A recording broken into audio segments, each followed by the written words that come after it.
Toshkent viloyati Zangiota tumanida joylashgan aloqachilar harbiy qismi sport majmuasida Mudofaa vazirligi qo'shinlari miqyosida Mudofaa vaziri kubogi uchun mini futbol chempionati yuqori saviyada o'tkazildi. Chempionatda Mudofaa vazirligi harbiy okruglari, harbiy qism va muassasalardan jami 18 ta jamoa ishtirok etib, sog'lom raqobatni shakllantirgan holda o'zaro kuch sinashdi.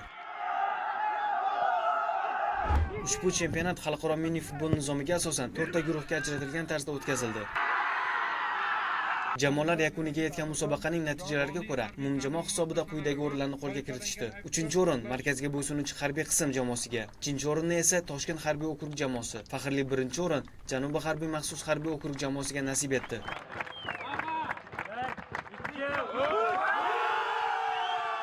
Janubiy harbiy maxsus harbiy okrug jamoasi munosib qatnashib, 1-o'rinni oldik.